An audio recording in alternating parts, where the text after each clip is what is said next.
What kinds of things are you excited about right now? Now, as I asked that question, if you had a deer in the headlights look and you thought, April, I'm not excited about anything because I am so overwhelmed with all I have to do, then I'm inviting you to begin your very own butterfly project. I got this email from a woman named Celeste, and I'll just kind of paraphrase what she said, but essentially she shared that there are a lot of stay-at-home individuals who know that they have value and know that they have an irreplaceable role, but they feel there's a call to do more in their hearts. And then she said, I'm reaching out to you because you've answered the call in a balanced approach that not only didn't cause damage to your family, it may have improved it in a million ways. Your answer has also touched the lives of thousands of people. You have the reach and the platform, the experience to teach stay-at-home individuals how to identify their talents and purpose and how to pursue them in a successful, balanced way. Now, I appreciated Celeste's question and I appreciated the kind words that she shared as well. I don't want to pretend like everything has just been smooth sailing for me here behind the scenes or that I've just become ultra successful with no problems, but I will say that I have been passionate about my work for 2 decades now, and it has been done in a way that's balanced my family. My family has always come first. Having a strong marriage, having strong relationships with our children has been our priority here. And so I'm just going to share a few stories and ideas that hopefully will help you if you're in a situation where you want to use your purpose more, but you also want to hold tight to those relationships that truly matter. And I will explain why it's called the Butterfly Project at the end. Idea number 1 is just to start exploring. So when I first became a mother, clearly I loved my children, but I felt like there was this big identity shift because I was used to doing things that could get checked off and, or rewarded or graded, and my life just changed a lot. So I loved spending time with our children and I was full-time home with them and adored that. But there was a little part of me that just needed something that could keep my brain going and give me something to feel excited about when I was writing or working. So what I did is I started going to the library. I'd take my kids in the stroller and we'd go to the library and start getting books about, I was really interested in work and family relationships. And so those are topics I started studying. I started a knowledge binder and I would write down synopses of the books that I read, and I had it all organized with dividers and just started exploring different topics that seemed like they would help me in building what I wanted for my future. I also started interviewing other families. I would find people who really looked like they were balancing their profession and their family life really well, where they prioritized their marriage and their children, but they were also using their talents and skills to help other people. And then I also started doing a little bit of simple writing. So there was one morning we were in this little tiny interim apartment and I was with our children. We had girls in one room, a baby sleeping in the living room, and Eric was sleeping in our room. And I woke up early one morning and thought, I want to just write something and create something. That seemed fun to me. And I didn't know where to go because our whole apartment was taken up. So I just went into our little bathroom and put a little pillow up against the bathtub and sat and wrote for maybe 20 minutes to half an hour. And then we went on with our day and had a great day doing the other activities. But just having that time to write and think and explore, that did a lot for me mentally and emotionally, and it started preparing me for things I would do in the future. And that specific article I wrote that day, it was never published. I don't think anyone's ever seen it. I don't even know if I could find it. I think I even wrote it with like pencil and a highlighter because I couldn't find my pens. But it helped me create a habit of thinking and processing and doing something that would contribute in addition to the work that I was doing with our family. Number 2 is to do something tangible that you can complete that may open an opportunity. So I knew that I wanted to do like writing. We didn't have YouTube back then, so I didn't know what that was. I didn't know what podcasting was, but I knew that I just wanted to help lift other people by sharing what I was learning along the way. So a couple things that I did. One is I actually wrote a book query and I put together the whole table of contents, and I think I wrote 3 chapters and I sent that in and it got rejected, but it was something that was tangible that gave me a way to organize my thoughts. Another thing that I did was I applied to be a teacher for a conference of teenagers. They do these big conferences that were all around the country at the time. And I thought, oh, maybe I could teach. And so I had to do a video of me teaching teenagers and then send in a few other things in application. And I remember as I was doing the application, I think I was even nursing Spencer, fourth child. So I would only work on the application when I was nursing on the left side so I could use my right hand. And maybe that's too much information, but it was helpful to have something just kind of small and exciting that was on the side that I was working towards. And I did get accepted to teach. I did that for 5 different years, going in the summers, just teach, for a week. And it was so fun just to have something small to look forward to, because I wanted to spend time with my children, teaching them, learning from them, spending our days together. That was really important to me.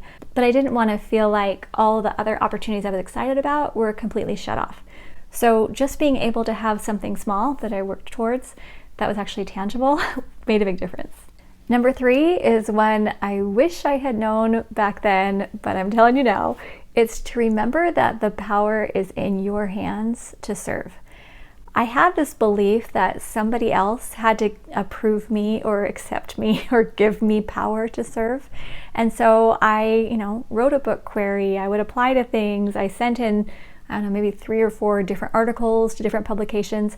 And there was a period of time where I just got rejected on every front. Everything I worked, and I maybe worked 50 to 100 hours on all of these things and just got shut down. No one wanted to publish me. Well, after that, I got really discouraged and I took a full year off of anything extra. I just thought, you know what, I'm just going to put the time into my family, because why would I spend all this time writing and trying to submit things if nobody cares? And that year was really hard for me because I loved being with my family, but there was that little part that said, hey, no one else thinks you're valuable, which now I wouldn't feel that way, but I did at the time.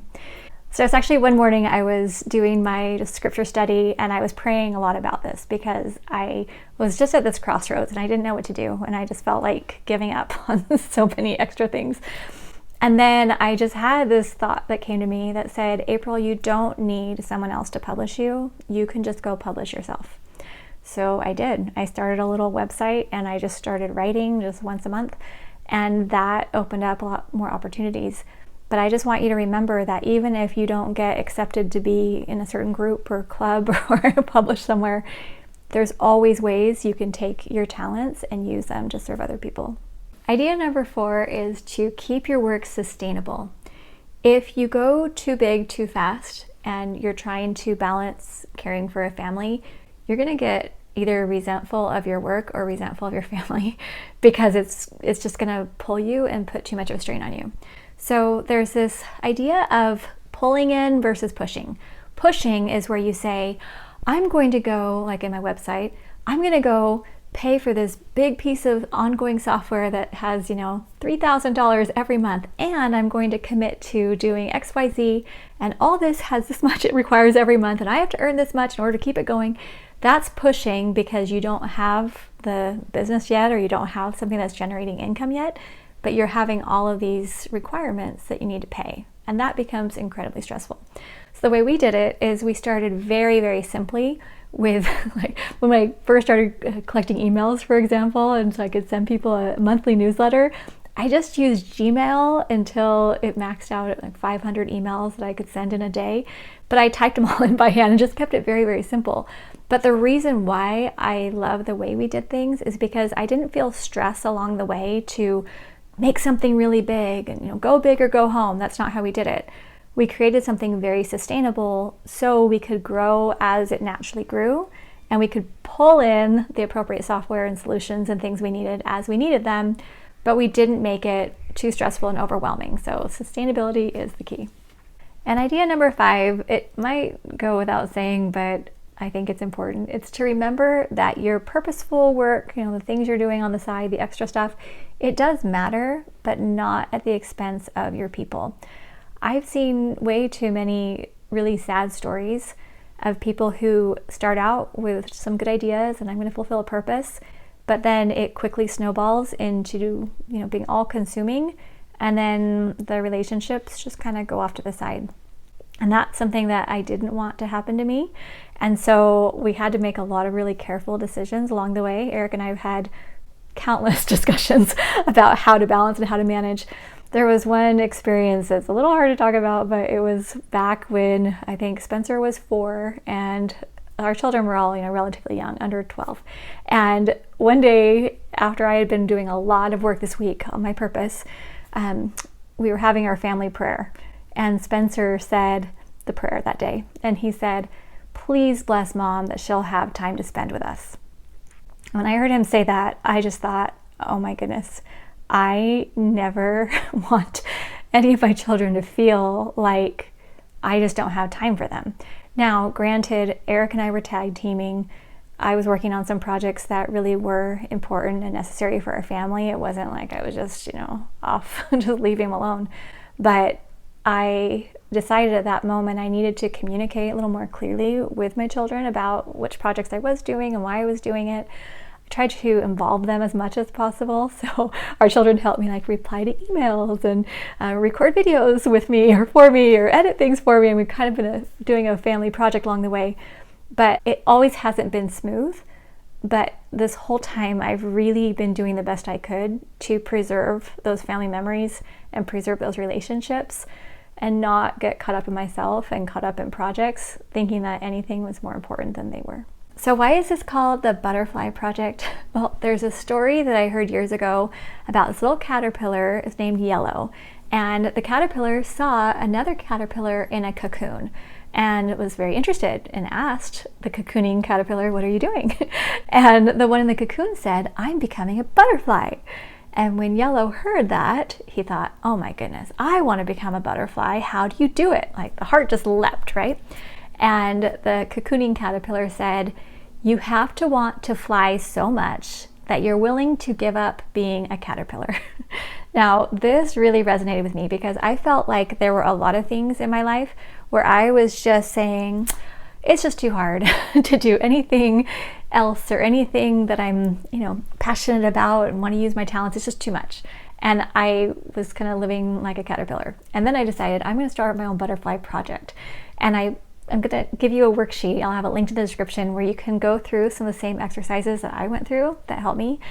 And the thing is, you don't have to do something extra. It doesn't need to be something big. You don't need to start a business or start a new organization or do something that's enormous.